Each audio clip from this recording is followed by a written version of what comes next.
Hello, you're watching World Talks on TVP World. My name is Sasha Farbach. EU ministers for European affairs came together Tuesday in the General Affairs Council to prepare the ground for Thursday's big European Council summit, excuse me, which includes several key topics like Ukraine as well as enlargement. But leaders are also heading into talks overshadowed by unresolved questions over frozen Russian assets and Ukraine's future financing, as well as disagreement on the Mercosur trade deal. Now, to help us understand the latest, I'm now joined by Renata Mieńkowska-Norkiene, political scientist at the University of Warsaw. Good to have you on the program again. Nice to see you. Let's begin with the big picture, Renata. If we look at all this, is this going to be a typical week for European Union leaders as they come together in Brussels, or are there quite a few fault lines that are going to start to strike each other? Well, I wouldn't call it a typical week at all. It will be really, well, I wish I could say groundbreaking, but I'm afraid this is just a speculation. What I can definitely say is that number and heaviness and significance of challenges that the European Union, its institutions, including, of course, European Council, have been facing recently is enormous, and therefore this meeting on Thursday and maybe also on Friday, because usually Antonio Costa organizes one-day lasting meetings, but this time he said that even if it would have to take 2 days or more even, he will do anything to provide Ukraine with the necessary support. Therefore, we might even expect 2 days lasting or even more days lasting summit, maybe even more, because we know that it begins on Wednesday when there are talks with the Western Balkan states. So yes, a lot is at stake. And also a lot is dependent on actors which weren't actually in the game a year ago or 2 years ago, namely, in particular, of course, Friedrich Merz, so the German chancellor, that now seems to play one of the leading roles in the process. So yes, it will be a very challenging summit. And this whole week is extremely important for the whole European Union. It will, at the end of the day, so at the end of the week, actually be either a great success of the European Union, showing its unity and determination in supporting Ukraine and not being delusional, both about Russia as well as about the United States, or it will end up in a total failure of showing a lack of efficiency. Okay, so let's dive into some of the issues. We mentioned, I think the big one will be frozen Russian assets. Now, this is still Belgium's, let's say, the outlier that seems to be rather intransigent, and some people would call it. Looking at how this could go down, I mean, if we're looking at if it's the voting that goes, if it's unanimous, or rather it's the unanimity procedure, then that's not going to fly. What do you think of the case of putting a case like this in terms of using those assets, if that goes, for instance, to qualified majority voting? Is that a possibility here? Yeah, there is a possibility. I think that the European Commission is exactly trying to make it a qualified majority voting, and a regulation which will be adopted by a qualified majority voting. It's doable. I think that now legal services of the European Commission are really working hard to make it happen, because you mentioned Belgium, but actually those countries which have recently become skeptical about use of the frozen Russian assets are numerous now. It seems that it's also Italy, Czech Republic, surprisingly. So there might be more countries, and we may have serious problems with achieving unanimity. Therefore, if the European Commission's legal services make it till the summit, it can end up in actually a qualified majority deciding about frozen Russian assets. We desperately need them, actually. I'm absolutely supporting in this regard the opinion of Friedrich Merz, who put it quite clearly. either we use those frozen assets, just to remind you, it's around 210, 220 billion euros, which basically means it's 2 or 3 years even of support for Ukraine. But immediately it would simply mean making Ukraine's position vis-a-vis Russia, of course, in those negotiations simply stronger, or it will mean basically a clear signal for the world that the European Union is unable to adopt brave and really significant for its security decisions. Therefore, I keep my fingers crossed for first and foremost qualified majority voting, which is doable in my opinion, and it's absolutely legal. There are many reasons. I will not maybe enlist them now why it could be legal. But first and foremost, it will simply show that the European Union is not drowning in all those, detailed discussions about how to deal exactly with very specific aspects, but it will just make clear and based upon also leadership decisions. For Friedrich Merz, it's basically a very important aspect. It will either confirm that he's able to play as a European leader and maybe become the telephone to the European Union, or not, simply, or lose and just finish with large ambitions but hardly any achievements. So I think this is really a significant matter, but not the single one which will be discussed during the summit. Obviously. Yeah, and I was going to say, because there's many more topics on the agenda. I mean, this is obviously a big one and a key one, but I'm also curious, one that's still happening really as we speak as well. This happened yesterday in the European Parliament in Strasbourg as well.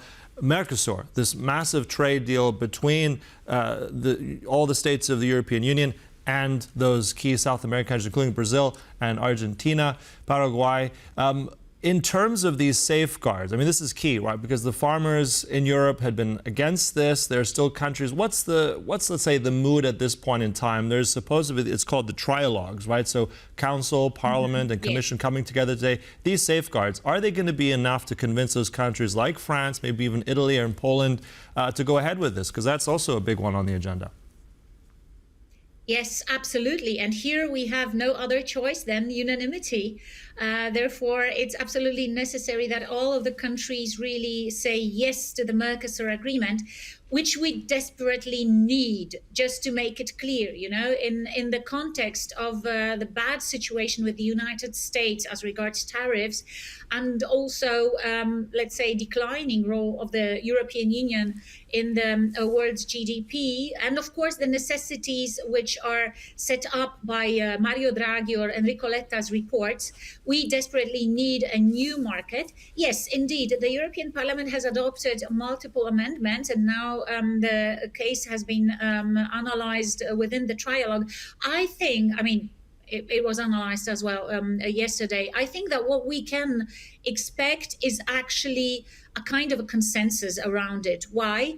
Because those amendments, they basically provide the farmers in particular with additional safeguards. And I think this is crucial. I'm not sure to what extent they will be convincing for France or Poland, but I think both those countries are aware of what's at stake. And I think Friedrich Merz is also the person who is now discussing pretty strongly with President Macron in particular, the question of Mercosur agreement. I don't think that apart from Poland and France, there are really serious actors that would not get convinced.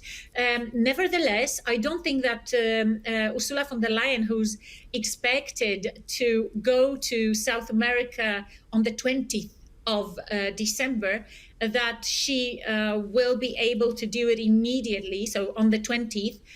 However, I'm pretty Professor, optimistic. I want to jump in there for a moment. I'm not sure about that, but I think it's doable. let me jump in because because it requires simply the unanimity of the European Council. Right, but also just to make it clear, I mean, you've said that this is something you mentioned that the EU desperately needs. Some Absolutely. but some might step in there and challenge you on that, especially the farmers, and people support them and say potentially, well, this could be a threat to food security. This could be a threat to the farmers across Europe. So how do you respond to one of those criticisms, which has been throughout this process leveled at this trade deal? Absolutely. I mean, I fully understand those concerns, but politics first and foremost is about providing for satisfying certain interests and not fully other interests. This is the way it is. We don't have resources which would satisfy everyone's needs. Secondly, of course, farming is a critical area of our security and providing us with food safety and so on and so forth.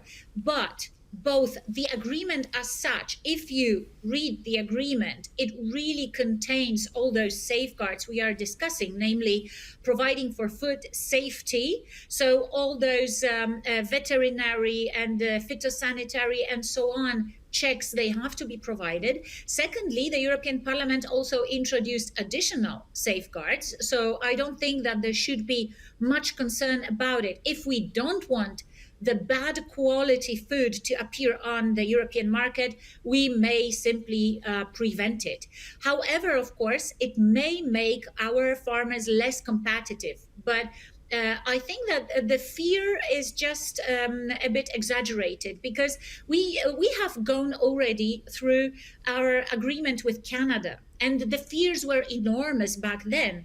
And actually what happened is that we raised our trade with Canada also in food products, and there was no Armageddon. I would say that for many farmers, it was actually an incentive to change a little bit the production process, raise quality, fight for, let's say, changing patterns of European consumers. So I think also many good things for the farmers can come out of it. I wouldn't be that afraid, in particular, since the problem of farmers in numerous aspects was that they weren't properly consulted. And now we see that through the European Parliament, it's not so obvious that within the trialogue, so many interests of one particular group are taken into consideration, which is the case here, and farmers are the group. So I think they shouldn't be that much afraid. Actually, the outcomes, the positive outcomes, will, I would say, many times exceed those fears which farmers can have. Plus, the European Union always introduces some financial security, let's say, for any potential losses that may occur while implementing the agreement. And the farmers should also know that. I'm not sure why no one speaks about that. But the European Union introduced many breaks for trading, which actually Mercosur countries might be afraid of, which would work in case anything goes wrong with, let's say, food safety or proper checks or proper examination of the food which will enter our market.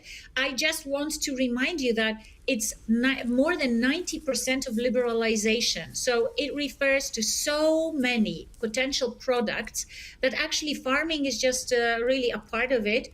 And I would say that farmers shouldn't be that much concerned. We will have many more advantages which will come out of this agreement, in particular vis-a-vis the United States. But on that, you said there are many advantages. Obviously, this will be discussed in, as you said, this trialogue. We'll see if that will be enough to sway the vote, if that will be enough to convince those interests. This reciprocity thing also, as you said, this is going to be key. And also, ultimately, will the South Americans accept it? It's going to be an interesting week for sure. Also, we didn't cover enlargement, but Montenegro, I think, also got some positive points with closing some key chapters before they enter the accession process, the final stretch. So much more will be discussed here in the next few days. Thank you so much, as ever. That was Professor Renata Mieńkowska-Norkiene. Thank you so much. And thank you for watching. That concludes World Talks, but stay right here on TVP World for more. Goodbye.